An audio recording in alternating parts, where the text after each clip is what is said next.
Shalom.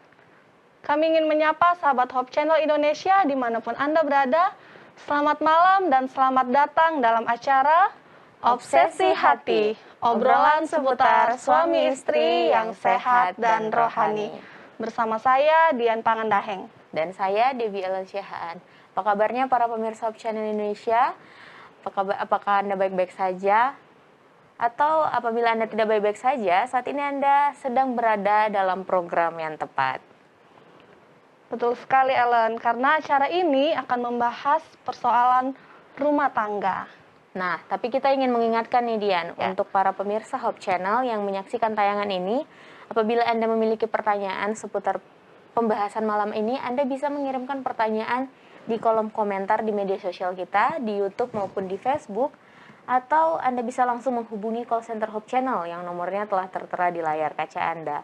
Dan juga kita mengingatkan nih kepada para pemirsa Hope Channel, apabila Anda ingin menyaksikan tayangan Hope Channel 24 jam, Anda bisa langsung mengunjungi website kita di hopechannel.id atau langsung mengunduh aplikasinya di App Store atau di Play Store dari gadget Anda. Nah, ini pengen nanya nih Dian, kenapa nih kita kali ini ada di rumahnya keluarga Leo Semampau nih? Nah, karena tadi barusan ditelepon oleh Bapak yang punya rumah. Yang punya rumah untuk menjaga rumahnya. Oke, jadi kali ini kita yang jaga rumahnya dulu ya. Nah, Len, aku mau tanya nih. Kamu pernah nggak sih merasa takut untuk menikah karena takut ada masalah dalam rumah tangga sehingga menyebabkan perpisahan? Wah, kalau pertanyaan itu di umur yang sekarang nih Dian, tentunya pernah dong. Pernah ya pastinya, tapi jangan khawatir karena pada malam hari ini narasumber kita yaitu Pendeta Jonathan Kuntaraf dan Ibu Kathleen Kuntaraf akan memberikan tips dan materi mengenai menyelamatkan perkawinan Anda. Dan ayat intinya terdapat di dalam Mazmur 127 ayat 1. Coba Ellen baca. Mazmur 127 ayat 1. Oke. Mazmur 127 ayat 1. Saya baca ya. Nyanyian ziarah Salomo. Jikalau bukan Tuhan yang membangun rumah, sia-sialah usaha orang yang membangunnya. Jikalau bukan Tuhan yang mengawal kota, sia-sialah pengawal berjaga-jaga. Untuk itu, mari kita bersatu dalam doa.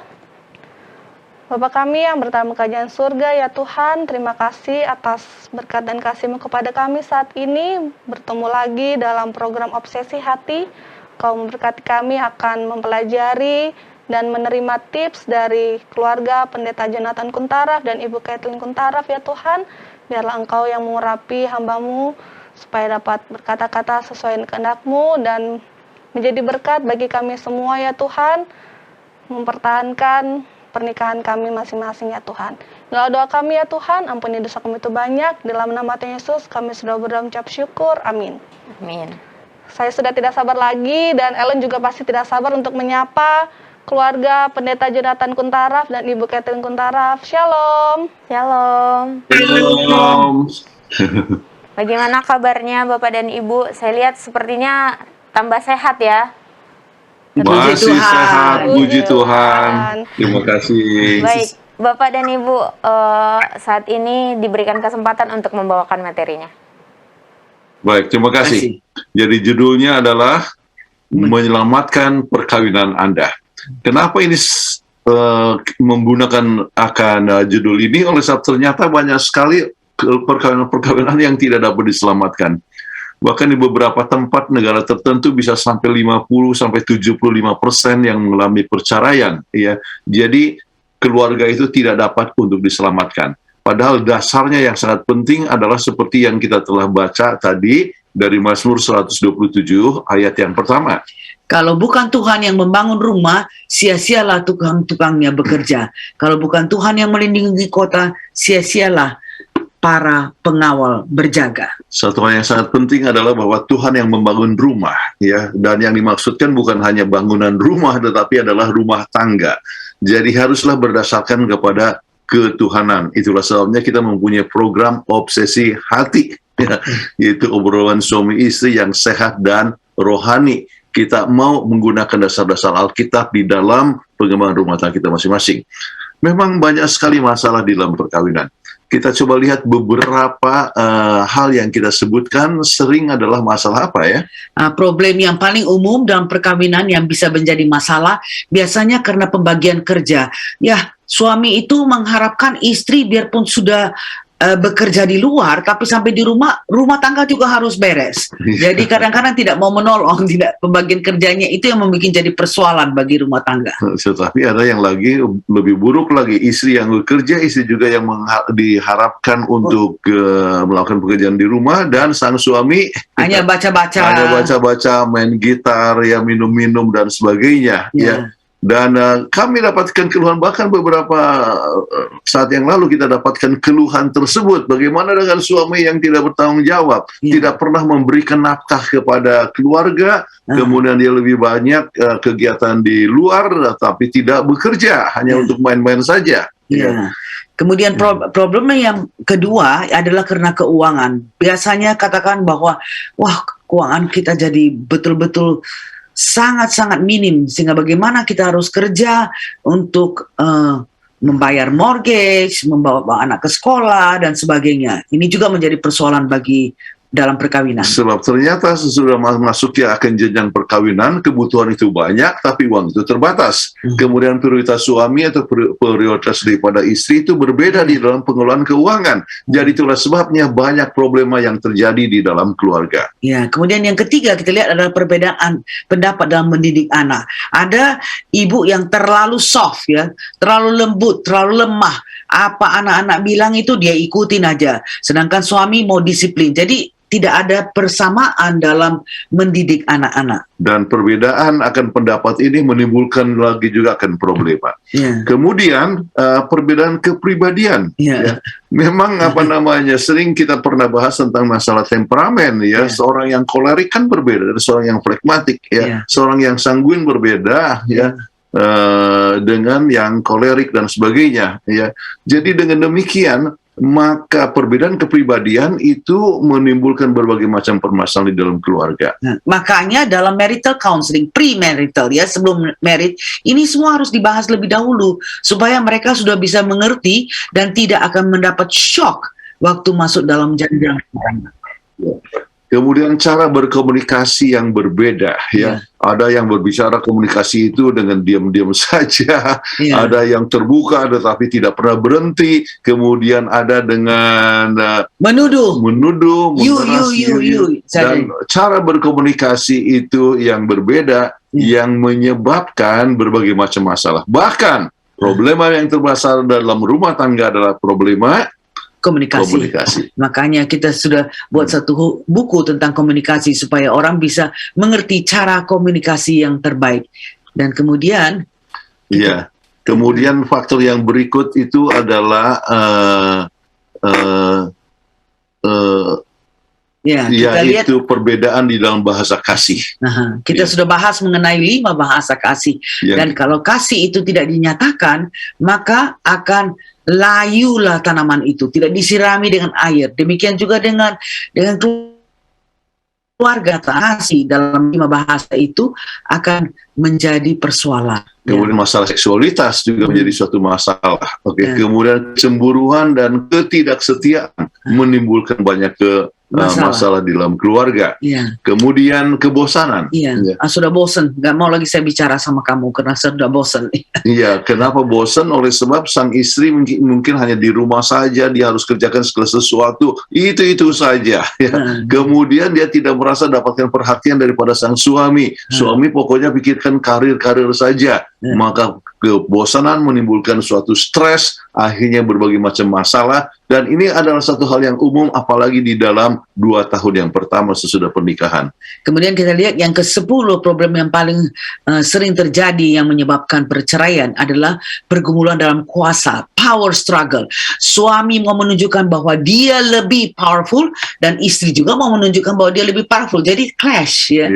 Jadi istri katakan bahwa dia lebih tahu soal ini atau dia lebih berpendidikan, istri suami kurang pendidikan, ataupun sebaliknya dan sebagainya. Itu bisa terjadi dan menimbulkan berbagai macam masalah. Kemudian kita lihat kena pelecehan. Kita sudah juga bahas ini, bagaimana pelecehan itu bisa menimbulkan problem yang sangat besar, dan kita sudah bahas juga bagaimana ini dapat diatasi kalau sebab kita sudah mempunyai hukum KDRT dan sebagainya, dan itu artinya kekerasan di dalam keluarga ini menimbulkan berbagai macam permasalahan di dalam keluarga. Kemudian nilai dan kepercayaan. Jadi kalau kepercayaan yang berbeda, agama yang berbeda, kemudian memandang sesuatu masalah dengan sisi yang berbeda, perspektif yang berbeda, maka menimbulkan berbagai macam masalah-masalah sebab masih belum mengerti satu sama lain. Makanya jalan kebahagiaan untuk berbahagia adalah mengerti satu sama lain. Kemudian masing-masing ingin merubah pasangannya.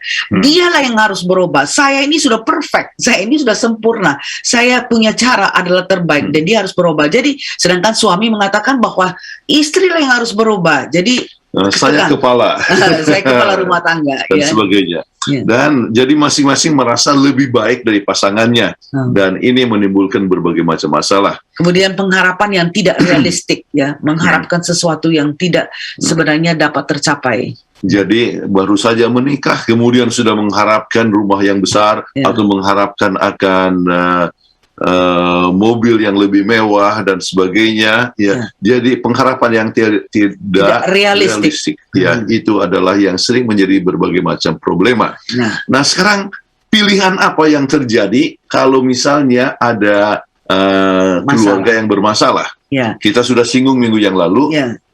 Yang pertama, bolehlah hidup tetap bersama. Janganlah kita cerai, malu kita bercerai. Jadi tolerated marriage, biarpun nggak bahagia, sudahlah dipedamkan aja. Pokoknya kita masih tetap married, kita masih tetap berkeluarga, masih tetap sama-sama. Atau katakan, sudah cerai saja, saya tidak bisa tahan lagi, saya tidak bisa tahan, ya lebih bagus single daripada menikah begini. Atau apakah ada opsi yang lain?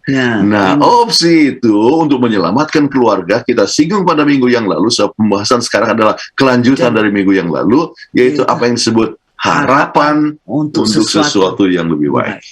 Jadi ini adalah opsi keluarga bermasalah, yaitu adanya suatu harapan, hope. Nah, untuk itu kami coba singgung juga survei yang telah dibuat secara nasional di Amerika Serikat, dan untuk setiap perkawinan itu diberikan angka nilai 1 sampai 7. 1 tidak berbahagia dan 7 sangat berbahagia. Apa yang terjadi? Yang nilainya 1 bisa menjadi 7 lebih kurang 5 tahun kemudian. Bila tinggal bersama-sama, makanya ada pengharapan. Jangan terus langsung emosi dan mau bercerai, sebab kemungkinan untuk menjadi lebih berbahagia itu ada. Bahkan 70% dari yang semula merasa tidak bahagia sama sekali menjadi sangat bahagia 5 tahun kemudian. Ini adalah penelitian yang dilakukan oleh Linda Waite and Maggie Gallagher dan ditulis dalam The Case for Marriage. Kemudian apakah ada resep khusus dari nomor 1 menjadi nomor 7? Ternyata tidak. Hanya ada keadaan yang berubah, suasana lebih baik. Itulah sebabnya jangan langsung oleh sebab ada problem langsung mau cerai. Bahkan waktu diteliti mereka yang cerai, ternyata 60% dari mereka yang bercerai ternyata bukan sangat buruk keadaannya. Banyak dari mereka mempunyai interaksi positif, keadaannya masih bisa diperbaiki. Tetapi apa yang terjadi? Namun sering keputusan dibuat saat waktu emosi, lagi marah-marah, lagi panas-panasnya itu. Jadi sudah, enggak, kita cerai aja. Jadi dia merasa bosan, fatigue, atau dalam keadaan yang sangat low. Dia katakan, oke, cerai aja. Cerai saja. Padahal menyesal kemudian. Perkawinan kedua lebih besar kemungkinan untuk cerai. Kemungkinan ketiga lebih mungkin untuk bercerai lagi. Jadi itulah sebabnya kita perlu membahas mengenai bagaimana caranya kita dapat menyelamatkan. Nah, resep itu kita coba berikan resep dari mereka yang pernah tidak bahagia jadi bahagia. Bagaimana itu? Jadi bagaimana? Yang pertama adalah menunggu suasana bisa berubah. Jangan kesusu, jangan terus ambil keputusan sudah kita nggak cocok dan sebagainya. Tunggu, sabar. Kemudian cari jalan keluar. Sering masalah terjadi saat masalah komunikasi atau tidak dikomunikasikan. Ini harus diatasi. Sampaikan terus terang permasalahannya, Jangan daripada dipendam. Menang-menang wae toto tiba-tiba terus karena sudah nggak tahan lagi meletus, akhirnya tidak bisa diatasi. Jadi ingatlah jalan keluarnya adalah supaya kita mempunyai komunikasi yang terbuka Iya, dan komunikasi menunggu, dan berkomunikasi. dan komunikasi yang terbaik adalah dengan memakai I statement. Ya. Kemudian kebahagiaan pribadi, adanya perubahan perspektif pada pasangan. Jadi sesudah kenal ini, oh rupanya memang suami saya begitu, dia kerja keras sekali saat jadi terlambat, ya, dia sangat kerja keras, dia pikirkan akan dia punya karir. Jadi perspektif kita yang berubah, ya.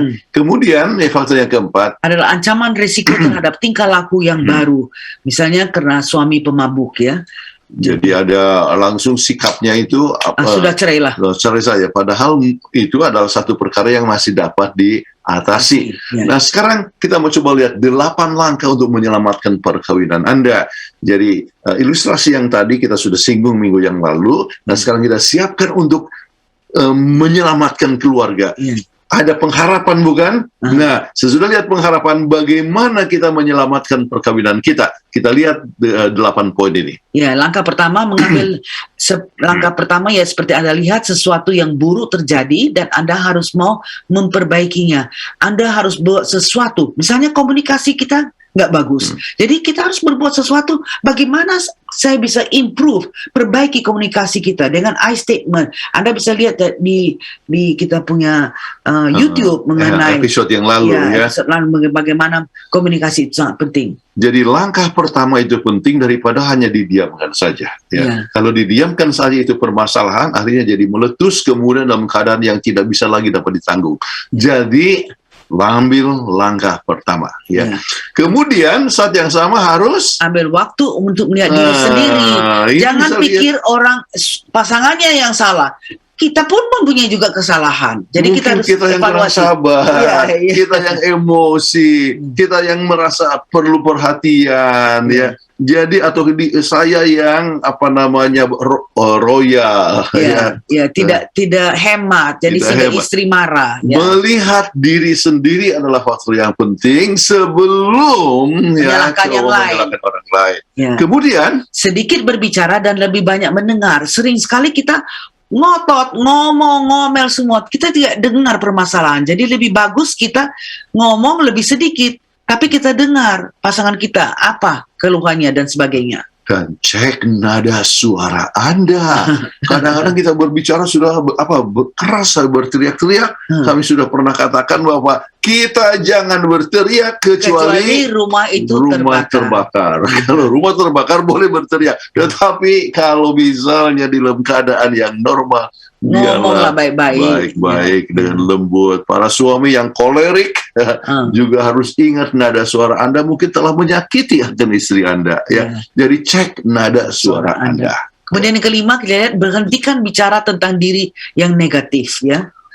Jadi perkara-perkara artinya sesuatu perkara yang buruk. Saya ini tidak pernah diperhatikan. Saya ini bosen, ya, kerja saya ini saja. Jadi lupa bahwa dia melakukan satu pekerjaan yang bisa membina perkembangan daripada anak. Ya.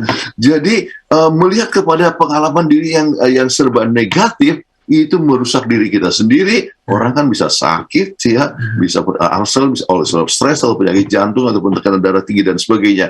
Jadi hentikan berbicara tentang diri yang negatif. Jangan bilang never. Saya never diperhatikan. Saya tidak pernah diperhatikan.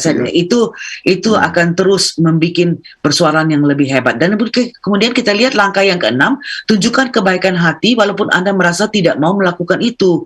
Ya. Jadi walaupun saya ini kan sudah tidak diperhatikan, tetapi tetap tunjukkan kebaikan hati, ya. Buat sesuatu yang terbaik, ya, kepada pasangan Anda. Anda untuk rumah tangga Anda, ya. Kadang-kadang rasa bosan tidak ada manfaatnya, tetapi ingatlah bahwa kita juga berkhotbah melalui kehidupan kita. Dan anak-anak lihat, ini anak-anak learn by modeling. Teladan kita begitu, anak-anak nanti nanti dalam perkawinan kita, rumah tangga kita juga begitu. Kenapa Pak Mama aku kayak gitu juga? Jadi kalau misalnya ibu selalu menggerutu, ya, kemudian ngomel-ngomel terus, ya, sedang membentuk tabiat mengomel dalam diri anaknya, ya. Kemudian cari Feedback yang netral, ya. Untuk keluarga-keluarga muda, kita harapkan ada persekutuan, apakah di gereja masing-masing untuk keluarga muda, untuk saling-saling share bagaimana menanggapi atau menghadapi masalah-masalah yang dialami oleh semua keluarga muda. Banyak persamaannya, ya. Misalnya banyak kebutuhan, tetapi income suami sedikit. Bagaimana caranya untuk hemat? Atau kalau ada uang tabungan, bagaimana misalnya diinvestasikan dan sebagainya. Jadi ada hal-hal yang dapat dapat feedback daripada teman untuk kebaikan rumah tangga kita. Dan faktor yang sangat penting adalah tetap sabar. Tetap sabar, ya, menunggu. Jangan cepat-cepat langsung, sudahlah, nggak cocok lagi, cerai saja. Ya, mungkin mantan pacar saya masih single sekarang. Ya, mungkin dia masih mau lagi kepada saya. Jangan, kalau sudah menikah, ya, maka jangan pernah memikirkan akan perceraian, tetapi tetap cari solusi. Cari solusi. Nah, sekarang kita mau coba lihat pedoman Alkitab dalam menyelamatkan perkawinan kita. Jadi Alkitab memberikan paling sedikit 10 rahasia penting, dan kita coba lihat sama-sama. Yang pertama adalah memilih untuk mencintai, ya. Di dalam Roma 12 ayat 10 dikatakan, hendaklah kamu saling mengasihi sebagai saudara dan saling mendahului dalam memberi hormat, ya. Dan 1 Petrus 4 ayat 8 katakan, tetapi yang terutama kasihilah sungguh-sungguh seorang akan yang lain, sebab kasih menutupi banyak sekali dosa. Jadi memilih untuk mencintai, jangan membenci. Beberapa minggu yang lalu saya tanya dengan seorang yang rencana untuk cerai, apa tidak ada lagi cinta? Oh, tidak, sama sekali tidak ada lagi cinta. Sudah bosan, sudah tidak mau lagi. Saya tidak bisa, dia tidak mau berubah. Ya. Kita harus memilih untuk mencintai, ya. Cinta dengan kata-kata, tindakan, perbuatan, dan sebagainya. Kalau kita mau menyelamatkan akan rumah tangga kita harus memilih untuk mencintai, ya. Sebab kasih menutupi segala dosa. Dan siap untuk mengampuni, tidak peduli kesalahannya banyaknya sekalipun. Oke, yang berdoa adalah yang kedua adalah berdoa. Kita berdoa untuk pasangan. Biarpun sudah benci sekali, berdoa. Sebab dalam Efesus 6 ayat 18 dikatakan, dalam segala doa dan permohonan, berdoalah setiap waktu di dalam roh, dan berjaga-jagalah di dalam doa itu dengan permohonan yang tak putus-putusnya untuk segala orang kudus. Jadi berdoa untuk pasangan Anda, ya. Dan biarlah pasangan Anda juga mengetahui bahwa Anda mendoakan dia. Ya. Dan banyak suami, ya, ataupun istri yang didoakan itu merasa terjamah, oleh sebab, ya, pasangannya ini berusaha, masih berusaha untuk menyelamatkan keluarga, ya. Berdoa untuk pasangan, dan kita percaya ada kuasa untuk berdoa. Bahkan adalah istilah yang ada katakan family that pray together. Stay together. Ya, tinggal bersama-sama kalau selalu berdoa bersama-sama. Kemudian yang ketiga kita lihat, kelilingi Anda dengan orang-orang yang mempunyai hubungan yang sehat. Jadi jangan kita bergaul dengan orang yang memang sudah mau bercerai. Itu akan berkata, oh cerailah, saya pun sudah cerai. Ini jadi memberikan nasihat yang tidak baik. Saya rasa lebih baik kok sesudah saya bercerai. Lebih senang apa yang dikatakan dalam Ibrani 10 ayat 24 dan 25. Dan marilah kita saling memperhatikan supaya kita saling mendorong dalam kasih dan dalam pekerjaan baik. Janganlah kita menjauhkan diri dari pertemuan-pertemuan ibadah kita seperti dibiasakan oleh beberapa orang. Tapi marilah kita saling menasihati dan semakin giat melakukannya menjelang hari Tuhan yang mendekat.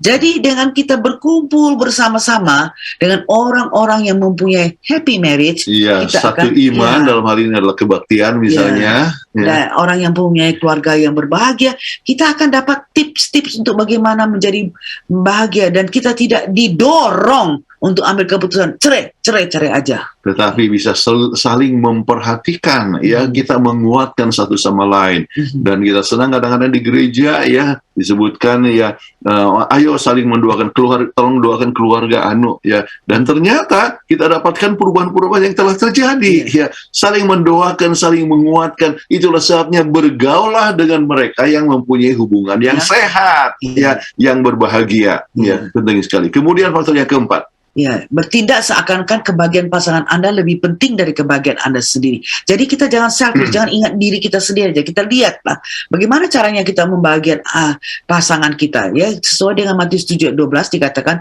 segala sesuatu yang kamu kehendaki supaya orang perbuat kepadamu, perbuatlah demikian juga kepada mereka. Jadi jangan pikirkan dia harus melayani saya. Bukan saya melayani. Bukan saya yang melayani dia. Hidup berumah tangga adalah hidup untuk saling melayani. Dan siapa yang harus mulai? Saya sendiri. Saya sendiri. Saya sendiri yang siap untuk melayani. Maka kita pikirkan kebahagiaan yang lain, maka itu akan menular, ya. Dan Anda pun akan mendapatkan berkatnya. Itulah sebabnya jangan lupa, ya, bertindak seakan kebahagiaan pasangan Anda lebih penting daripada kebahagiaan Anda sendiri. Kemudian yang kelima adalah buat hubungan itu lebih penting dari segala. Sebagaimana kita lihat dalam Kolose 3:12 dan 13, karena itu sebagai orang-orang pilihan Allah yang dikuduskan dan dikasihinya, kenakanlah belas kasihan, kemurahan, kerendahan hati, kelemah lembutan, dan kesabaran. Sabarlah kamu seorang terhadap yang lain, dan ampunilah seorang akan yang lain apabila yang seorang menaruh dendam terhadap yang lain. Sama seperti Tuhan telah mengampuni kamu, kamu perbuat jugalah demikian. Jadi lebih penting dari segalanya adalah berbuat kebaikan. Ya, hubungan, ya. Jadi berbuat kebaikan untuk memelihara itu hubungan, relationship. Ya, banyak orang mempunyai ide-ide sendiri kan, ya. Tetapi jangan sampai ide itu jadi memecahkan justru. Tetapi kita harus pikirkan adalah hubungan, ya. Ini terjadi dalam rumah tangga ataupun dalam jemaat. Jangan sampai ide yang berbeda memisahkan hubungan. Jangan, ya. Hubungan adalah yang sangat penting, ya. Itulah sebabnya perlu untuk saling mengasihi, kemudian berbelas kasihan, kemurahan, kerendahan hati, kelemah lembutan, kesabaran. Itu untuk memelihara hubungan supaya yang renggang bisa disatukan kembali. Itu penting sekali. Kemudian yang keenam adalah mulailah lagi dari awal, ya, seperti dikatakan dalam 2 Korintus 5:17. Jadi siapa yang ada dalam Kristus, dia adalah ciptaan baru, yang lama sudah berlalu, sesungguhnya yang baru sudah datang.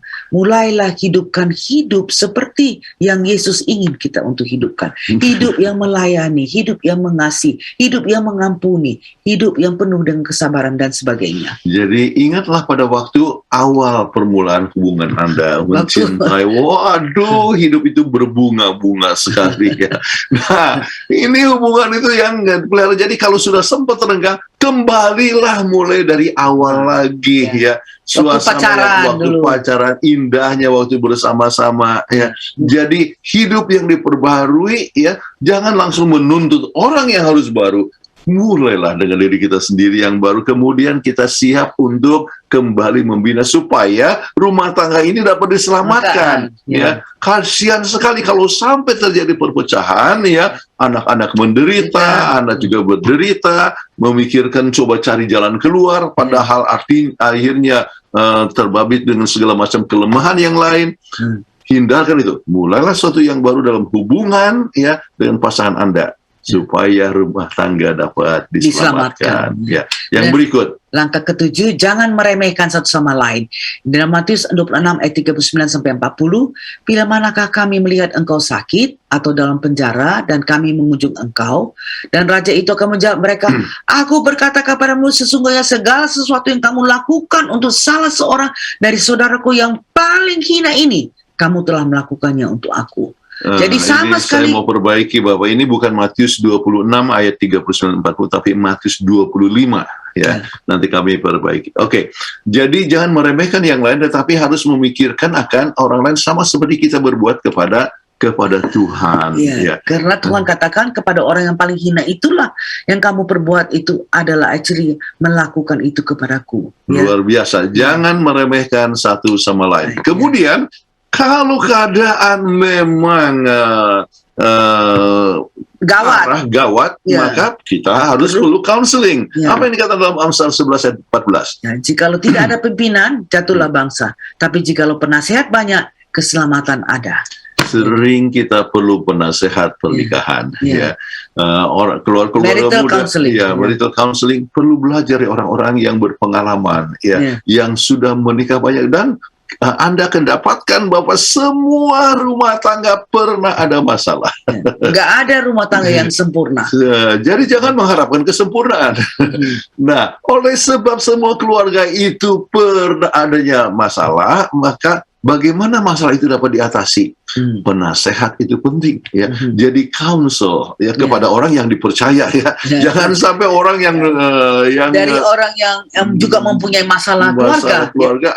Masalah keluarga bilang, oh cerailah. Jadi gitu. Dan kadang-kadang, ya, kalau orang tidak bisa dipercaya, justru cerita Anda akhirnya diceritakan kepada orang lain. Ya. Wah, itu berbahaya sekali, ya. Orang yang dipercaya maksudnya adalah orang yang simpan rahasia. Ya. Simpan rahasia, counsel, memberikan pandangan yang positif untuk Anda untuk menyelamatkan. Jangan memberikan nasihat untuk mencerai dan sebagainya, tetapi untuk supaya keluarga itu dapat diselamatkan kembali. Ya. Jadi counseling penting. Ya. Kemudian kalau sudah dapatkan counseling, kita harus ikuti dengan tindakan, yaitu 1 Tesalonika 5:11. Karena itu nasihatilah seorang akan yang lain dan saling membangunlah kamu seperti yang memang kamu lakukan. Sebab banyak sekali orang yang dapat counseling, ya, tapi masuk dari kuping kanan keluar ke kuping kiri, nggak dia lakukan apa yang telah di-counsel kepadanya. Jadi berulang-ulang kami menasihati satu keluarga, kayak berdoa bersama-sama, ya, kita katakan harus ini langkahnya, tetapi tidak marah, mengikuti, ya, marah artinya tetap menduduh. Sama, itulah dosa yang paling tua di dunia ini, yaitu apa? Menyalahkan orang lain, ya. Dan tidak melihat kepada diri sendiri. Itu yang harus dihindarkan. Jadi kalau nasihat untuk melihat kepada diri sendiri itu satu perkara yang harus diikuti. Kemudian yang ke-10 adalah rubah kebiasaan. Sebagaimana di dalam Roma 12 ayat 2 dikatakan, janganlah ikuti norma-norma dunia ini. Biarkan Allah membuat pribadimu menjadi baru supaya kalian berubah. Dengan demikian kalian sanggup mengetahui kemauan Allah, yaitu apa yang baik dan yang menyenangkan hatinya dan yang sempurna. Jadi kita harus merubah kebiasaan kita. Kebiasaan kita yang kita dilahirkan, ya, dalam keadaan yang berbeda dengan pasangan kita, ya, kan dilahirkan dengan berdosa. Kita punya kecenderungan untuk berbuat salah, ya. Jadi di dalam Kristus kita harus memperbaiki kita punya kehidupan. Tetapi kita harus ingat bahwa kebiasaan yang lama itu sering harus dikikis, dan itu harus dimulai dengan apa? Dengan pikiran yang diperbaharui. Ya, dikatakan di sini kata-kata, ya, yang sangat penting, biarlah pribadimu menjadi baru supaya kalian berubah, norma-norma. Ya, kemudian dikatakan di dalam bahasa Inggris ada renewing of your minds, yaitu memperbaharui kita punya pikiran. Ya. Jadi pikiran menjadi baru dengan kuasa Tuhan, kemudian tindakan menjadi baru, maka kita bisa mengalahkan masalah-masalah yang lain. Kita buat kebiasaan itu yang baik sekarang. Misalnya, masing-masing harus berusaha merubah kebiasaannya yang jadi masalah itu apa. Kalau tidak mau suka menolong istri sudah pulang dari kerja setengah mati, ya, dan harus juga masak, harus ini. Suami datanglah menolong, kayak potong-potong kayak, ya, sayurnya atau kasih bersih lah semuanya. Jadi kebiasaan kita harus kita rubah untuk saling menolong satu sama lain. Jadi kebiasaan malas, tidak menolong, harus dikalahkan. Kebiasaan bangun terlalu lambat, itu harus dikalahkan. Kebiasaan untuk pikirkan bahwa saya lah yang harus dilayani, harus diganti menjadi biarlah kita saling melayani satu sama lain. Seperti kita lihat dalam gambar ini, wah, istri repot, ya, suami juga tolong juga membantu dalam masaknya. Jadi kebiasaan harus sudah. Kemudian gunakanlah kata-kata yang manis, ya, walaupun anjuran, ya. Anda tidak senang kepada sesuatu, tetapi Anda bisa menggunakan kata-kata yang manis, ya. Bukan kamu itu keterlaluan, ya. Begini aja nggak bisa, kamu tidak pernah dengar pada saya. Itu kan kata-kata yang kasar. Tetapi bisa berkata, saya sedih loh, ya. Kok saya yang kasar tadi, ya. Saya sendiri nggak tahu apa sih salah saya. Jadi idenya itu tidak senang itu dinyatakan, tetapi dengan kata-kata yang manis. Saya sedih loh. I statement. Iya, saya sedih. Ya. Kemudian itulah yang harus kita pikirkan, yaitu metode komunikasi yang baik. Kemudian puji tabiatnya yang baik. Kita sudah bahas itu bagaimana every day, setiap hari harus kita puji tabiatnya. Entah dia ada karena memasak. hal-hal yang bagus, katakan kepadanya. Dan sebab sering sekali, biar sejelek-jeleknya orang, ada pasti satu poinnya yang bagus ya. Kita sering lihat kan dalam kertas putih ada satu titik. Nah, apa yang kamu lihat ini anak-anak itu bilang satu titik. Sebenarnya dia nggak lihat kertas yang gitu gede, yang besar itu putih itu. Dia hanya lihat titik. Dia hanya lihat jeleknya, kesalahan orang lain.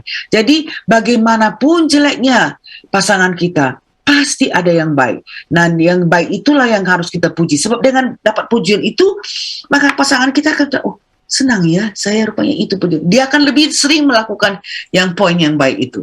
Kemudian perhatikan perkara yang kecil dan berterima kasih. Dan itu merupakan sebagian daripada bahasa kasih. Jadi kita ingatkan tentang menggunakan bahasa kasih, termasuk menggunakan kata-kata pendukung. Kata-kata pendukung itu adalah berterima kasih, apresiasi, encouragement, sesuatu perkara yang mendorong. Jadi bukan hanya katakan I love you saja, tetapi juga kata-kata yang mendorong akan hubungan, bahasa kasih. Gunakan bahasa kasih. Jadi termasuk juga misalnya di dalam melihat masa-masa yang sangat menyenangkan itu apa, Jadi kalau masa yang menyenangkan untuk istri itu pada saat dia dijemput dan makan siang bersama-sama, buatlah itu sering. Buatlah itu, Jadi apa yang menyenangkan dia itu apa, Jadi itu yang dibuat, itu bahasa kasih, Kemudian memberikan gift, itu hadiah. Kemudian memberikan pelayanan, Pelayanan sesuatu untuk istri. Wah, istri saya, artinya istri Anda itu senang sekali dengan baju warna pink. Anda lihat ada sesuatu yang bagus sekali. Wah, inilah bagus untuk istri saya. Jadi nyatakan ini adalah sesuatu yang dia sukai. Maka itu adalah bahasa kasih, memberikan gift yang dia sukai. Itu jadi kita merubah kebiasaan sehingga relationship kita akan makin hari makin lebih baik. Baik. Dan kembali dasar yang sangat penting adalah Mazmur 127 ayat 1. Kalau bukan Tuhan yang membangun rumah, sia-sialah tukang-tukang yang bekerja. Kalau bukan Tuhan yang melindungi kota, sia-sialah para pengawal berjaga. Jadi sangat penting untuk kita masing-masing menyadari bahwa untuk membangun rumah tangga kita, itu adalah sangat penting untuk dibangun dengan dasar daripada ketuhanan. Baik, kita sekarang coba waktu untuk berdiskusi. Terima kasih atas materi dan tips yang telah disampaikan pendeta dan ibu. Semoga kita dapat mempraktekkan tentunya. Bagi suami dan istri di luar sana, para pemirsa channel Indonesia. Oke, baik. Tapi sebelum kita masuk di sesi tanya jawab nih Dian, kita akan kembali setelah yang satu ini.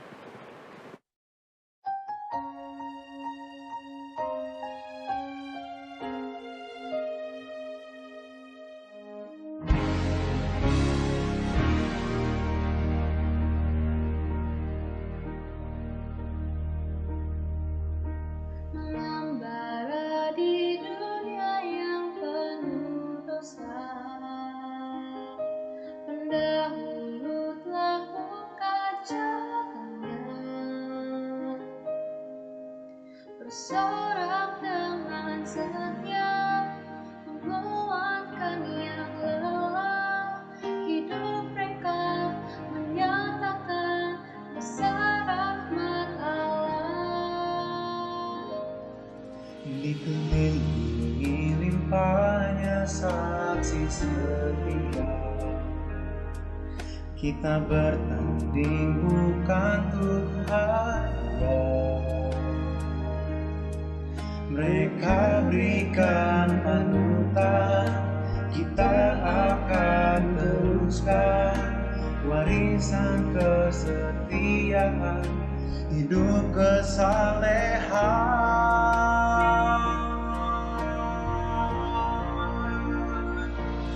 Oh, biarlah mereka temukan kita setia,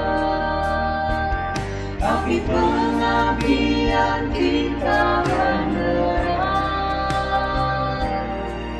Jika kita menunggu, mereka percaya, dan hidup kita ilham ketaatan. Oh, biarlah mereka temukan kita setia.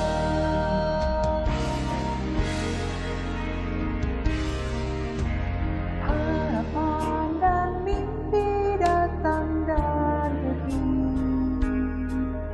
Apa yang kita tinggalkan teruji. Petunjuk yang ditemukan, kenangan yang terungkapkan, menjadi terang penuntun menuju kebenaran. Oh, biarlah mereka temukan kita setia, tapi pengabdian kita beneran. Jika kita menunggu, mereka percaya, dan hidup kita ilham ketaatan. Oh, biarlah mereka temukan kita setia, tapi pengabdian kita beneran. Jika kita menunggu, mereka percaya, dan hidup kita ilham ketaatan. Oh, biarlah mereka temukan kita setia,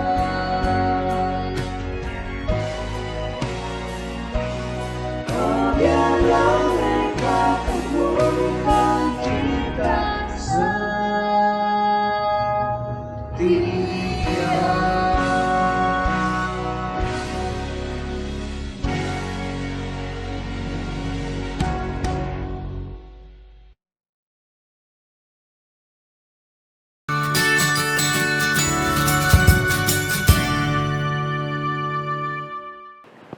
Kita kembali lagi dalam program Obsesi Hati, dan pada saat ini kita sudah masuk beberapa pertanyaan ke redaksi Hope Channel. Tapi kami tetap masih mengingatkan kepada para pemirsa, apabila Anda memiliki pertanyaan, Anda bisa mengirimkan pertanyaan di kolom komentar di media sosial kita di YouTube maupun di Facebook, atau di call center Hope Channel Indonesia yang nomornya telah tertera di layar kaca Anda. Dan saat ini kita akan membacakan pertanyaan pertama nih, Dian. Ya, pertanyaan pertama adalah, pendeta, kalau suami dia rajin bekerja demi keluarga, tapi tidak ada waktu untuk pergi ke gereja, bagaimana solusinya? Suami itu bilang gereja tidak menyelamatkan, yang penting di rumah juga beribadah. Bagaimana tanggapannya pendeta dan ibu? Terima kasih. Satu penting untuk diketahui, ya, ialah bahwa benar gereja tidak menyelamatkan, tetapi gereja adalah sarana untuk menyelamatkan. Ya. Sebab dengan datang ke gereja, kita coba lihat di dalam ayat yang kita sudah singgung juga tadi, yaitu dari Ibrani pasal 10 ayat 25. Ya. Jangan kamu menjauhkan diri daripada pertemuan-pertemuan. Kenapa demikian? Oleh sebab dengan datang ke gereja, kita diingatkan, ya, firman Tuhan. Ya, betul didapat dalam rumah tangga juga kita dapatkan beribadah, tetapi ke gereja kita dapatkan dua perkara yang sangat penting, ya, yaitu kita berbakti bersama-sama sesuai dengan kehendak Tuhan, kita dapat menguatkan satu sama lain, ya, dan kita bukan hanya dapat dikuatkan dari firman Tuhan yang diberikan oleh pendeta, tetapi oleh sesama umat, ya. Hari Sabat ya, itu adalah satu hari yang sangat penting. Sering kita selalu katakan bahwa 10 hukum itu, 4 dalam berbicara dalam hubungan kita dengan Tuhan, 6 itu manusia dengan manusia, ya. Tetapi jangan lupa hari Sabat itu sebetulnya berbicara dalam hubungan dengan Tuhan dan juga hubungan dengan sesama manusia. Datang ke gereja kita, ya, berbakti bersama-sama, tapi kita bisa dapat menguatkan satu sama lain. Misalnya makan bersama-sama, bercerita bersama-sama, ya. Dan begitu penting, ya, sampai gereja kami misalnya sudah nggak bisa tahan lagi untuk tidak potluck sama-sama. Minggu lalu semua sudah datang semua, padahal makan bersama-sama, ya.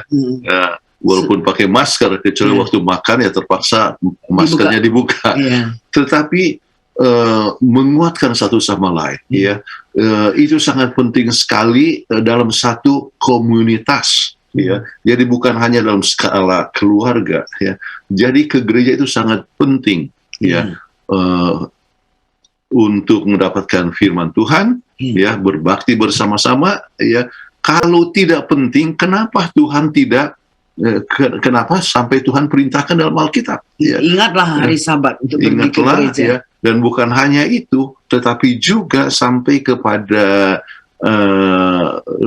menyebutkan Sabat adalah satu tempat, satu hari untuk assembly, kan? Untuk satu convocation, ya, untuk satu pertemuan besar, ya. Jadi kenapa sampai Tuhan katakan? Sebab itu penting, ya. Jadi tolong sampaikan kepada suami Anda, betul bekerja bagus, tetapi walaupun bekerja apa yang terjadi? Tuhan mau supaya kita jangan hanya kerja 6 hari kerja, tetapi hari yang ke-7 kita mempunyai relationship dengan Tuhan dan mempunyai relationship dengan satu sama lain. Itu sangat penting. Kalau Anda hanya sendirian, maka Anda tidak akan mempunyai ada dorongan, ya. Jadi mudah-mudahan ini sang istri bisa kasih tahu kepada suaminya untuk biarlah kita sama-sama ke gereja. Sebab hari Sabat bukanlah hanya untuk bergaul dengan Tuhan dan satu sama lain, tapi juga supaya keluarga kita menjadi lebih erat. Keluarga kita jadi lebih erat. Kenyataan bahwa bisa duduk sama-sama ke gereja, bersama-sama, ya. Untuk mendengar bersama-sama, itu satu poin yang sangat penting. Saya ingat seorang ibu yang selalu ngomel. Mengapa? Oleh sebab suaminya tidak pernah duduk sama-sama dengan dia di gereja. Ya, dia terus-terusan ngomel untuk puluhan tahun. Ya, jadi jangan sampai kita menjadi orang yang akhirnya datang ke gereja sendiri tanpa suami. Tetapi biarlah datang bersama-sama, ya, mendengar firman Tuhan bersama-sama, dikuatkan bersama-sama, dan kita bisa diajak berubah bersama-sama. Sebab firman Tuhan itu mengubah kita, ya, untuk lebih setia kepada Tuhan, lebih setia kepada keluarga, ya, lebih setia kepada istri dan sebagainya, ya. Bapak dan Ibu Pendeta untuk jawabannya. Saat ini kita masuk ke pertanyaan selanjutnya nih, Bapak dan Ibu, datang dari IRT nih, ibu rumah tangga, ya. Dia bertanya demikian. Bagaimana kalau kita sebagai IRT atau ibu rumah tangga tidak mendapatkan perlakuan yang pantas dari suami? Seperti misalnya suami tidak bekerja, anak-anak harus sekolah, sementara saya juga harus membantu semua mencari uang sambil membereskan urusan rumah. Saya harus bagaimana? Baik, silakan untuk jawabannya, Bapak dan Ibu. Jadi ini satu hal yang umum yang terjadi, ya. Jadi yang pertama kita harus ingat, ya, Anda harus banyak berdoa. Pertama, hubungan dengan Tuhan harus clear, banyak berdoa. Kemudian berbicara dari hati ke hati, komunikasi, ya, komunikasikan, harus diutarakan ini. Diutarakan, ya, sebab kenapa suami yang tidak memberikan peranannya ke dalam rumah tangga, artinya dia tidak bertanggung jawab. Ya. Jadi kalau suami tidak bertanggung jawab, itu adalah satu kelemahan di dalam keluarga. Ya. Dan kalau suami tidak bekerja, ya, maka ada masalah-masalah lain yang bisa terjadi. Ya. Kenapa? Sebab pencobaan bisa datang. Ya. Ingat bahwa bekerja adalah salah satu sarana yang Tuhan berikan kepada kita supaya kita jangan jatuh dalam pencobaan. Ya. Jadi tetap sibuk. Jadi sibuk ya, Sehingga- maka pikiran tidak melayang-layang. Bahkan ada sebuah kutipan ya yang ditulis oleh seorang yang namanya Ellen G. White yang katakan begini bahwa dosa terbesar di dalam kampus adalah kemalasan. Ya. Jadi kalau malas itu adalah di dalam kampus sekolah, ya, maka kemalasan menyebabkan dia tidak belajar, tidak bekerja, pikiran melayang-layang, kemudian mulai Pencobaan-pencobaan datang. berdatangan. Ya. Jadi Anda bicara dengan hati ke hati. Ya. Tapi memakai komunikasi dengan I statement. I statement, jangan Jangan dengan menuduh, marah-marah, yang kamu ini pemalas, kamu tidak bikin apa-apa. Ya saya sudah kerja, saya harus kerjakan ini. Iya. Itu adalah karena kita harus bijaksana, ya, itu akan menyerang dia punya Meruncing, ego, ya, dan meruncing dengan keadaan, ya. Tetapi bimbing suami Anda ya untuk melihat perlunya untuk bekerja. Kemudian kalau kan saya sudah cari pekerjaan tidak ada. Bagaimana kalau kita mulai ya bicara yang kerja kecil-kecilan? Bagaimana kalau di rumah? Ya, jadi di rumah ya kan kita banyak pekerjaan yang bisa dilakukan di rumah melalui komputer kita. Misalnya kita bisa melakukan banyak pekerjaan ya, menawarkan apa barang dan sebagainya melalui komputer. Ya, sekarang produksi artinya pekerjaan yang paling umum justru adalah pekerjaan yang dilakukan di rumah. Ya. Atau juga bisa reverse fungsinya. Sebab kami ada juga teman yang punya suami dia kerjakan pekerjaan rumah, dia masak, dia ini, istrinya yang ngajar. Istri yang jadi profesor, dan kami pernah diundang makan oleh profesor ini. Memang rasanya agak canggung ya, tidak umum. Tapi mereka sama-sama mempunyai keputusan begini. Jadi waktu kami bicara di rumahnya, dan waktu dikatakan, okay, the food is ready, katanya makanan sudah tersedia, marilah kita makan. Suaminya yang kerjakan dan istrinya sama-sama juga. Jadi kalau sekiranya suami ini nggak punya kerja, bisa juga reverse the role. Yang penting adalah peranan, ya adanya peranan yang dilakukan oleh masing-masing sesuai dengan persetujuan bersama. Oke. Kalau misalnya Anda mengharapkan bahwa dia bekerja, ya kemudian ada alasan-alasan yang lain, mungkin kurang susah dapat pekerja dan sebagainya, banyak pekerjaan yang dapat dibuat di rumah. Ya. Jadi melakukan pekerjaan banyak sekali, atau mungkin ayolah kita cari modal ya, mungkin berdagang kecil-kecilan dan sebagainya, buka warung ya di rumah dan sebagainya. Jadi banyak hal yang dapat dibuat, tetapi masing-masing harus tahu tanggung jawab di dalam rumah tangga. Dan istri biar bagaimanapun harus komunikasikan. Sebab tanpa dikomunikasikan tidak akan ada satu jalan keluarnya. Dan komunikasikan dengan bijaksana. I statement.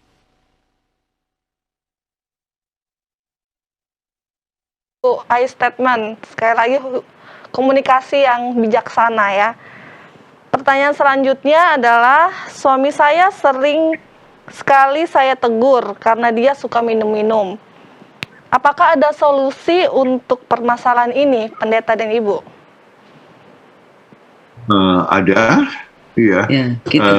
Jadi ada yang dikatakan dengan alcohol anonymous, yaitu bisa mencari solusi untuk nggak minum. Tapi biasanya orang itu minum karena ada sesuatu yang pahit di dalam kehidupannya, sesuatu yang sakit yang dia derita. Jadi dengan meminum itu dia tenggelamkan rasa sakitnya itu, tetapi dia tidak sadari tenggelamkan rasa sakit itu, tapi mempunyai dampak yang negatif di mana dia bisa mendapat penyakit yang lain ya daripada tubuhnya.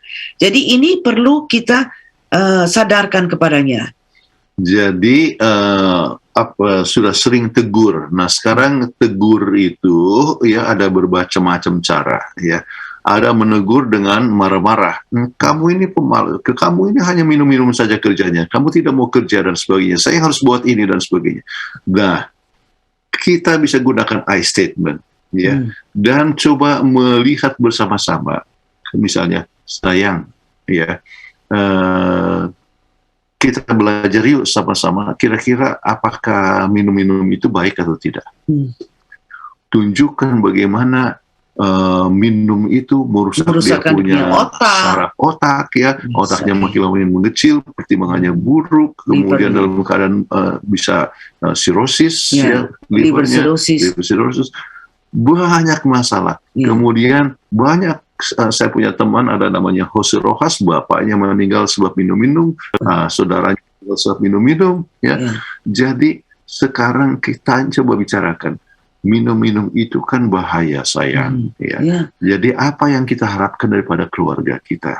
Banyak sekali contoh-contoh. Ada Ya. yang juga teman saya, waduh, bapaknya minum-minum sampai akhirnya semua uang habis. Akhirnya dia tinggal di Oto, nggak punya rumah, tinggal di Oto, dan mati juga dalam keadaan ya Ya. muntah-muntah di paret. Aduh, sedih Menderita, sekali, sangat menyedihkan sangat sekali. menyedihkan. Ya. Jadi itu kita terangkan Jadi kepada terangkan bahayanya. Dan- Kemudian dia harus akui bahwa Dia itu tidak bisa. salah.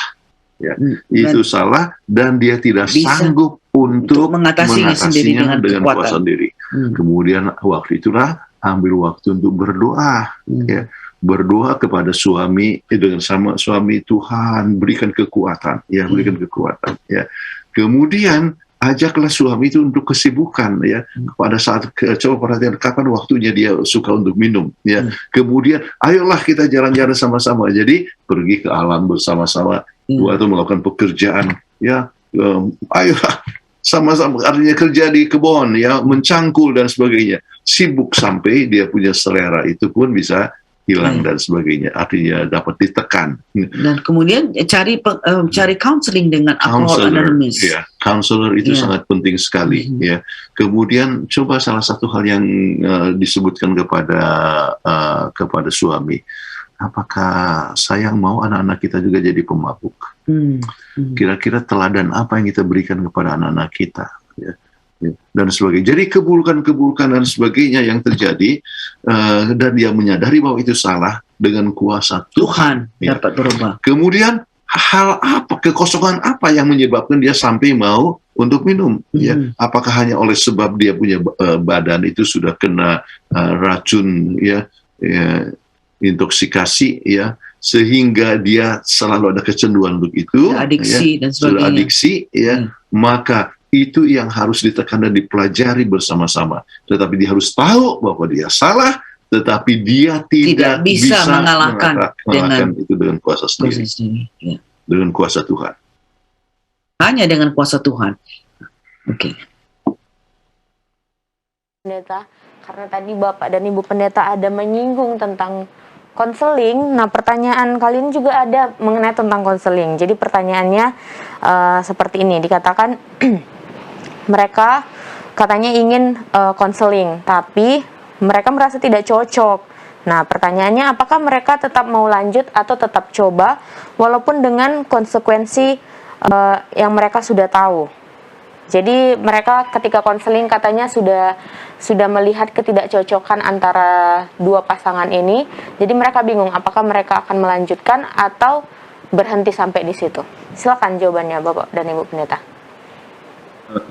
Nah, sekarang kepada siapa Anda meminta counseling? Apakah pada orang yang tepat? Ada orang yang tepat, ya. Banyak orang yang pergi kepada psikologis, ya. Ya, kita percaya ada hal-hal yang baik daripada psikologis, ya. Dia sudah terpelajari ilmu jiwa dan katakan itu tidak cocok, ya. Tetapi, ya, counseling sangat penting adalah, ya, kepada seorang yang tahu akan ilmu jiwa, ya, tetapi saat yang sama dia bergantung kepada Tuhan, ya, dan percaya bahwa bercerai bukanlah solusi ya, yang baik, ya. Dan dengan kuasa Tuhan masing-masing dapat mempunyai pertumbuhan, ya. Kalau masing-masing menunjukkan ego, ya, sendiri, selfishness dan sebagainya, nggak pernah cocok, ya. Apalagi kalau dapat counselor yang negatif, ya. Yang negatif. Ya. Jadi counselors itu penting. Bahkan ada seorang yang namanya Ellen G. White, kita katakan bahwa kita harus berhati-hati dengan ilmu jiwa, ya. Ataupun juga yang memberikan nasihat hanya berdasarkan akan ilmu jiwa. Tetapi kita harus melihat dari segi Alkitab bagaimana, ya. Dan Alkitab cukup jelas sekali untuk memberikan bimbingan supaya rumah tangga itu dapat Makin hari makin lama makin bagus. baik. Ya. Dan prinsip yang sangat penting dalam rumah tangga adalah suami harus memikirkan bagaimana membahagiakan istri. Kalau istri selalu berusaha untuk membahagiakan suami, kalau itu dilakukan, maka rumah tangga itu diselamatkan. Ingat dari penelitian yang telah dikatakan bahwa bisa dari nilai 1 menjadi nilai 7 dalam tempo 5 tahun. Jadi ingat aja, kita berjalan kepada Tuhan, kita bisa memperbaiki kita punya hubungan suami istri, maka ini akan menjadi lebih langgeng. Tapi jangan sekali-kali bergaul dengan orang yang mempunyai keadaan keluarga yang negatif. Itu pasti akan disuruhkan cerai aja.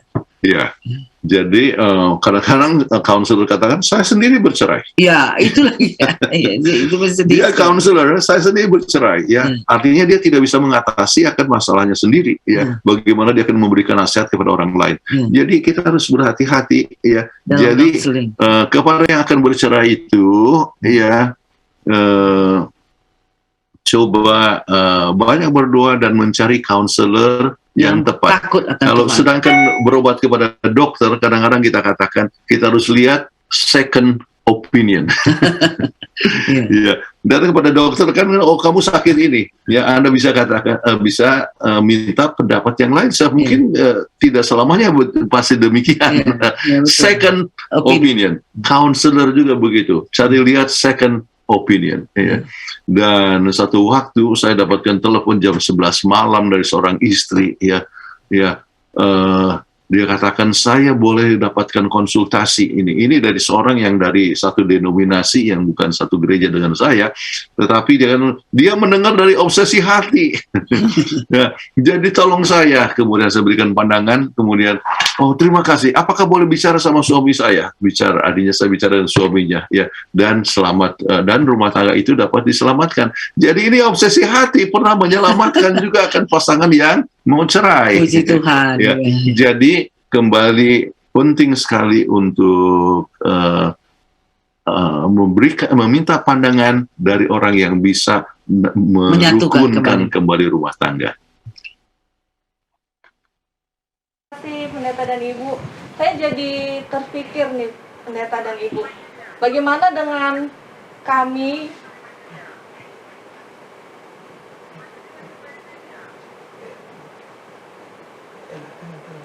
Oke, mungkin kita tunggu sebentar dan mungkin kita lanjut ke pertanyaan sebelumnya. Kita tahan dulu ya, Dian ya. Nah, ini pertanyaan selanjutnya ini Bapak dan Ibu Pendeta.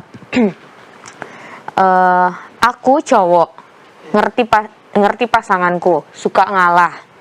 Tapi pasanganku kadang ego, misalnya kalau aku salah, minta maaf gampang. Kalau dia salah muter-muter minta maaf. Kadang aku yang minta maaf biar cepat.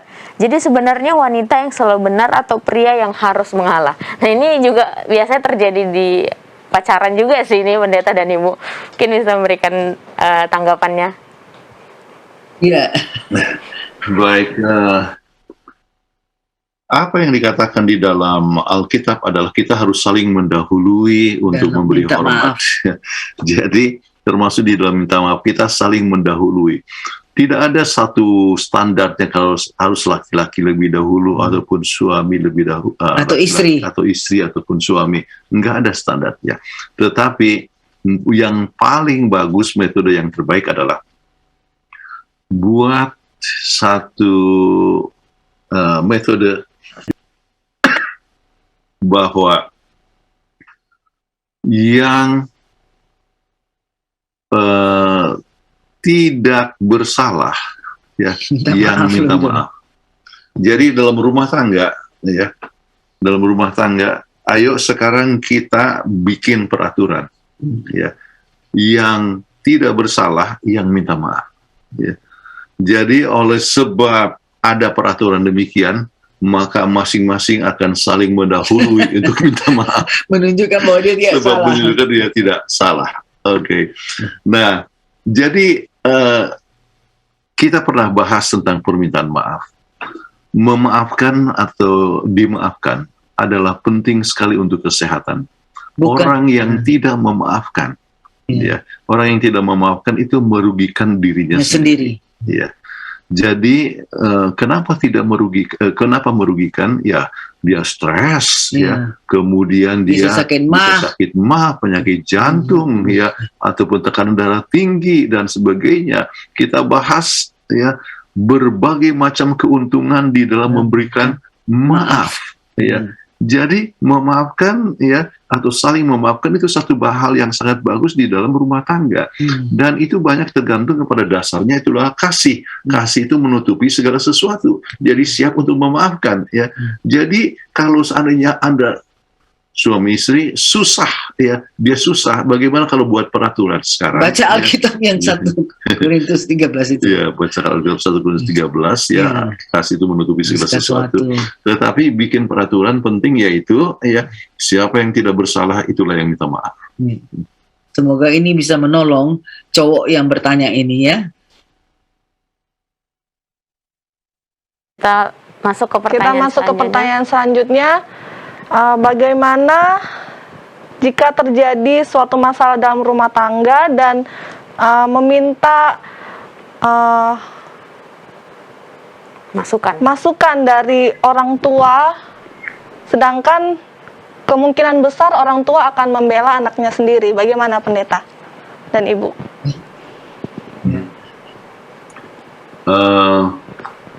Tergantung kepada kebijaksanaan daripada orang tua. Ya. Jadi ada banyak orang tua yang mengakui akan kelemahan anaknya, ya, dan katakan, ya, memang saya salah mendidik anak saya. mendidik anak saya, ya, dan memang saya perhatikan bahwa itu kecenderungannya dari kecil, ya. Jadi maafkanlah dan biarlah kita coba sama-sama mengatasi dan mungkin anjuran-anjuran yang tertentu, ya. Jadi tidak tergantung kepada orang tuanya. Banyak orang tua yang mengakui, ya, bahwa memang anaknya dan dia tidak membelakan anaknya. Ya. Dan saya tahu ini bukan hanya masalah di rumah tangga, tetapi juga misalnya di sekolah. Banyak orang-orang tua yang membela anaknya, sampai anaknya jadi nakal. Jadi anaknya nakal. Kemudian anaknya yang nakal tidak bisa berubah oleh sebab dia selalu dibela oleh orang tuanya. Selalu ada backing orang tuanya. Jadi kebiasaan itu adalah kebiasaan yang tidak baik dan merusak akan anak kita sendiri. Ya. Nah, kalau ini terjadi dan seandainya Anda lihat kecenderungan daripada sang bapak, bisa dicoba untuk satu kali pertanyaan dan sebagainya. Tetapi kalau ternyata selalu demikian, ya, maka carilah counselor yang lain yang bisa bijaksana, ya. Tetapi begini kepada penanya, ya, kita sering mengharapkan orang lain yang berubah. Ya. Jadi kita sampaikan kepada orang tua, lihatlah dia begini. Ya. Kita harapkan, ya, orang lain yang berubah. Ya. Namun, ya, jangan sampai, ya, kita tidak mengintrospeksi diri yang sebetulnya kesalahan itu adalah suatu reaksi daripada apa yang kita sendiri buat. Makanya penting masing-masing kita untuk mawas diri, ya. Apakah ada sesuatu yang salah? Sering Anda harus bertanya kepada suami, ya, ada sesuatu yang salah, ya, sama saya, tolong kasih tahu supaya kita bisa rubah bersama-sama memperbaiki perkawinan kita, supaya rumah tangga kita itu dapat diselamatkan. Ya. Jadi bisa kita melihat kepada diri kita sendiri, ya, dan menyalahkan selalu orang lain untuk berubah itu tidak tepat, artinya bisa membuat suatu masalah. Bahkan saya ingat ada seorang yang menuliskan begini, para wanita mengharapkan, ya, suaminya akan berubah setelah pacarnya ini atau kekasihnya akan berubah sesudah dia menikah. Namun kenyataannya tidak. Istrinya yang berubah. Tetapi yang berubah adalah istrinya. Ya. Kemudian kebalikannya, suami mengharapkan istrinya tidak akan berubah. Ya. sesudah menikah. Tapi kenyataannya istrinya berubah sesudah menikah. Ya. Ini itu diberikan satu judul daripada sebuah buku. Dan sesudah pikir-pikir betul ya berubah ya. Ya pastilah orang istri kan Istri akan mengandung, berubah ya, punya anak. badannya berubah ya, sering kadang-kadang makin berkembang tubuhnya. Kemudian banyak hal-hal yang menyebabkan istri itu berubah. Padahal sang suami mengharapkan istrinya tidak berubah, tetapi dia berubah. Tetapi istri mengharapkan suaminya berubah, tetapi dia tidak berubah. Ya, kenapa? Tidak mudah untuk merubah seseorang. Namun perubahan itu terjadi hanya dengan kuasa Tuhan. Sebab itu ambil waktu untuk berdoa dan bicara dari hati ke hati, ya. Kemudian menolong berkembang supaya rumah tangga itu atau perkawinan itu dapat diselamatkan, ya. Dan bukan hanya diselamatkan, tetapi penuh dengan kebahagiaan abadi. Baik, terima kasih untuk jawabannya Bapak dan Ibu. Kita lanjut ke pertanyaan berikutnya. Saya dan suami saat ini menjalani hubungan jarak jauh. Beda kota karena pekerjaan dan jarang sekali punya waktu untuk bertemu. Suami tipe orang yang cuek. Sejak pacaran kami paling sering berdebat karena masalah cueknya.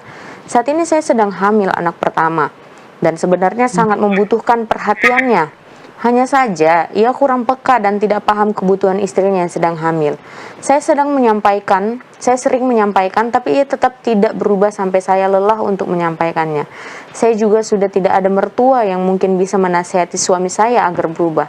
Apa yang harus saya lakukan? Silakan Bapak dan Ibu Pendeta untuk jawabannya. Ya. Sangat sedih ya ini. Sangat sedih. Kami sangat ikut bersimpatik dengan apa yang telah terjadi. Ya. Nah sekarang ya, masa berpisah ya itu tidak baik untuk suami istri. Masa berpisah adalah bisa menjadikan tes ya dalam companionship pada saat berpacaran. Jadi berpisah ya, kemudian apakah tetap sayang waktu berpisah ya. Kalau waktu berpisah tetap sayang dan tetap memperhatikan, tetap setia, nah itu adalah calon suami atau istri yang baik. Tetapi kalau sudah menikah, ya jangan mengambil waktu untuk berpisah ya dalam jangka waktu yang panjang. Kalau tugas ya keluar kota dan sebagainya, ya itu dapat dimengerti. Tetapi kalau seandainya sampai tinggal berpisah oleh sebab pekerjaan, maka solusinya adalah Anda lebih bagus pindah ya untuk dekat dengan dia sampai dapatkan pekerjaan yang baru ya. Sebab bukan hanya dapatkan suami yang dia adalah suami yang cuek, tetapi memang Anda memerlukan dia, dan berpisah itu menjadikan suatu pencobaan ya, yang bisa menimbulkan suatu hal yang memberikan dampak yang lebih buruk kepada keluarga. Jadi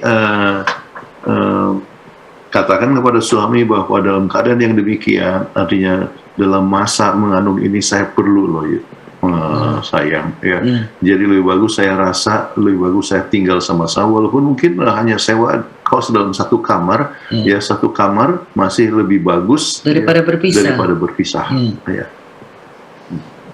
Dan ini dikatakan saya sudah tidak ada mertua lagi untuk menasihati suami. Nah, mungkin juga bisa mendapat counselor, Christian counselor, yang dapat mengatakan kepadanya untuk sama sekali jangan mempunyai kehidupan yang berpisah. Kita sudah katakan bahwa kehidupan yang berpisah itu sama sekali tidak sehat. Dengan alasan apapun, apakah untuk mau mencari uang lebih banyak atau bagaimana, lebih bagus bersama-sama hidup dan dalam kehidupan yang kesederhana, simple life ya, tapi masih tetap bersama-sama. Karena dengan itu kita akan mengurangi pencobaan seminimal mungkin. Jadi kemungkinan kalau misalnya Anda tidak memungkinkan pindah ke sana, biarlah suami yang pindah kembali ke satu kota, walaupun mungkin artinya cari pekerjaan yang walaupun gaji lebih kecil, nggak jadi masalah, atau usaha yang lain. Tetapi berpisah dalam keluarga tidak pernah dianjurkan. Baik. Terima kasih Pendeta dan Ibu.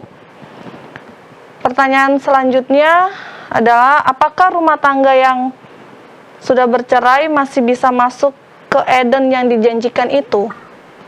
Silakan pendeta dan ibu. Iya. Masuk ke Eden bukan masalah cerai atau tidak bercerai. Ya. Masuk ke Taman Eden itu adalah oleh sebab kita mendapatkan anugerah Tuhan. Dan anugerah Tuhan itu harus mendapatkan sambutan dari kita, yaitu untuk saling, untuk mengasihi Tuhan dan mengasihi satu sama lain. Termasuk pasangan kita. Termasuk pasangan kita, ya. Jadi mungkin oleh sesuatu hal ya yang menyebabkan terjadi suatu perceraian yang tak dapat dielakkan, ya. Tapi kalau masing-masing berhubungan dengan Tuhan, ya, artinya memohonkan pengampunan daripada Tuhan, Tuhan itu akan selalu siap untuk mengampuni. Jadi kenapa tidak? Ya, jadi bisa saja kemungkinan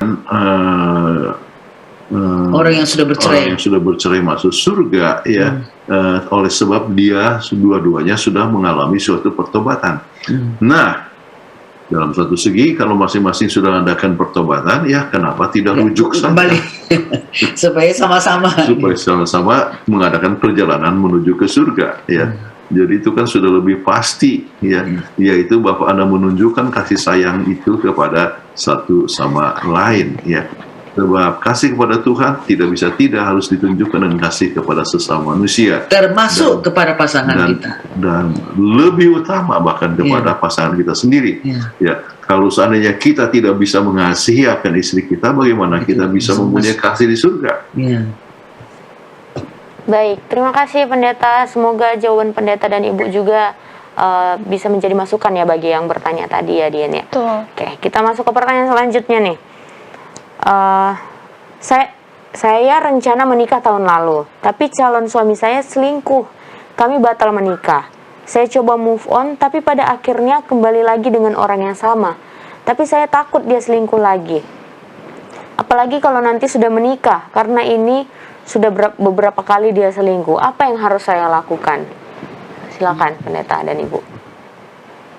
Kalau ini sudah berulang kali, ya, mungkin saya bisa berikan contoh apa yang dikatakan oleh Ann Landers. Ann Landers adalah penulis kolumnis dari masalah rumah tangga puluhan tahun yang lalu.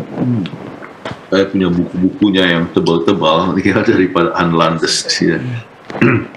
Kemudian Ann Landers satu waktu ditanya, ya, oleh satu orang wanita, dikatakan, saya cinta sama pacar saya, tetapi oleh sebab soal kecil dia tempeleng saya, ya. Kemudian apakah saya harus teruskan hubungan saya, ya? Terus dikatakan note lagi, I love him very much. Saya sangat mencintai dia. Ya. Kemudian apa jawaban dari Ann Landers? Teruskan kalau Anda mau kehilangan copot gigi, ditempeleng terus.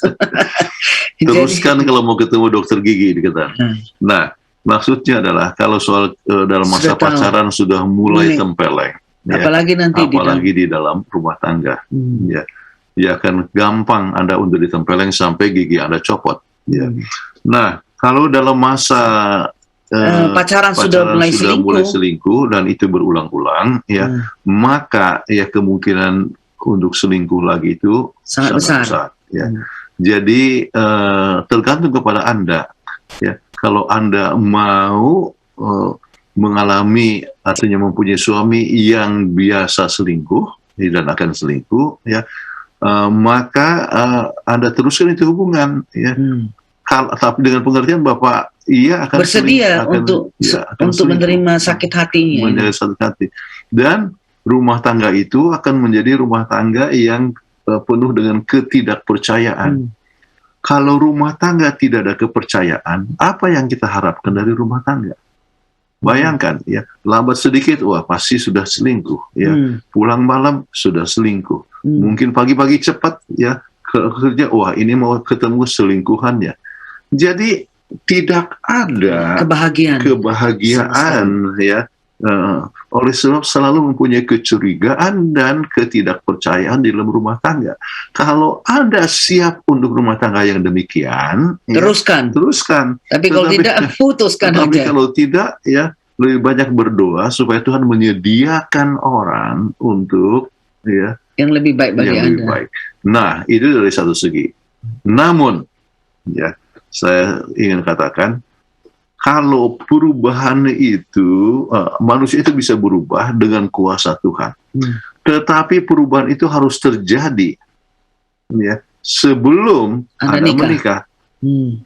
Coba dulu, ya, misalnya, jadi jangan tergesa-gesa menikah. Coba dulu, ya, bahwa dia mungkin misalnya berpisah, ya, dia tinggal di kota yang lain. Kalau misalnya dia tetap setia kepada Anda, sesudah diuji 2-3 tahun, ya, barulah dia sudah lulus ujian, dengan pertolongan Tuhan dia sudah mengalahkan. Ya. Jadi umumnya, ya, orang tidak berubah, tetapi kita membuka satu lowongan bahwa mungkin dengan kuasa Tuhan dapat berubah. Ya.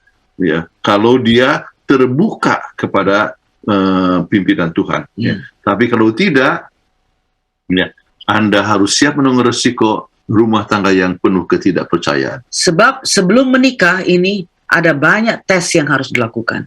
Test of time, waktu, test of distance, Ya. nah, ini test of faithfulness, ini termasuk salah Ya, satu di test antaranya. of companionship, ya.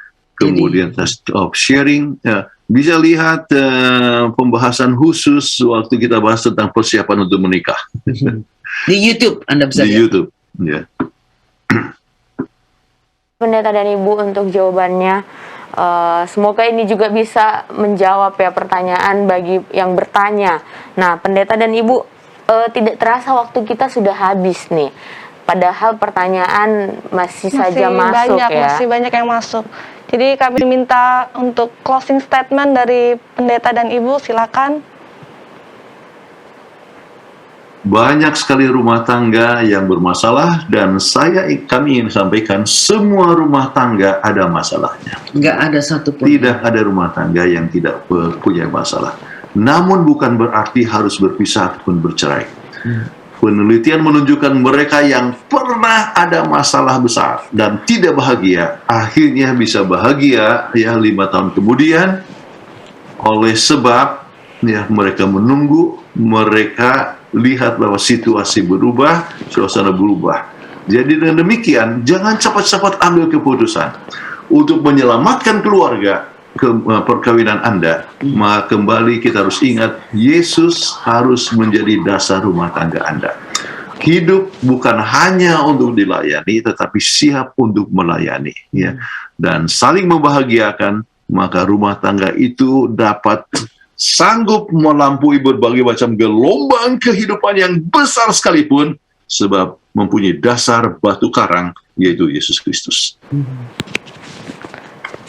Terima kasih. Kami minta Ibu Pendeta untuk memimpin dalam doa.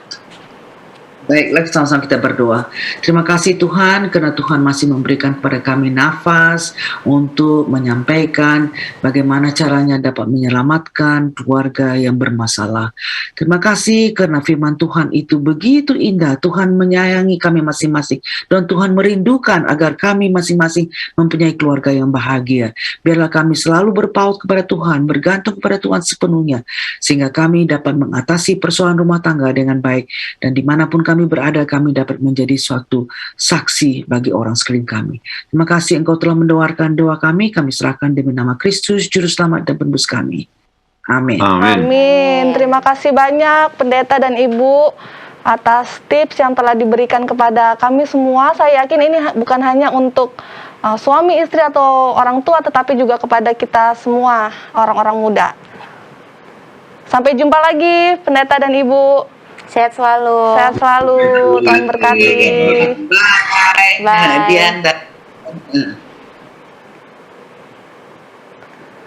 Baik, pemirsa Hope Channel, kami tetap mengingatkan kepada para pemirsa sekalian, jika Anda ketinggalan tayangan pada malam hari ini, Anda masih bisa menyaksikan melalui siaran parabola TV kabel IndiHome di channel 870 atau melalui akun YouTube Obsesi Hati. Selain Obsesi Hati, ada berbagai program Hope Channel Indonesia. Anda bisa menyaksikan selama 24 jam dengan mengunjungi website kami di hopechannel.id, atau Anda bisa langsung mengunduh aplikasi Hope Channel di App Store atau di Play Store dari gadget Anda. Sahabat Hope Channel Indonesia juga sangat terbuka dalam menerima setiap permohonan doa, ucapan syukur, dan pertanyaan seputar persoalan rumah tangga serta topik apa yang ingin dibahas di episode-episode berikutnya Obsesi Hati. Kirimkan dan hubungi kami melalui nomor yang tertera pada layar kaca Anda. Akhir kata, saya Dian Pangandaheng Dan saya Debbie Ellen Siahaan. dan seluruh kru yang melayani pada malam hari ini ingin mengucapkan selamat malam, sehat selalu, dan Tuhan memberkati.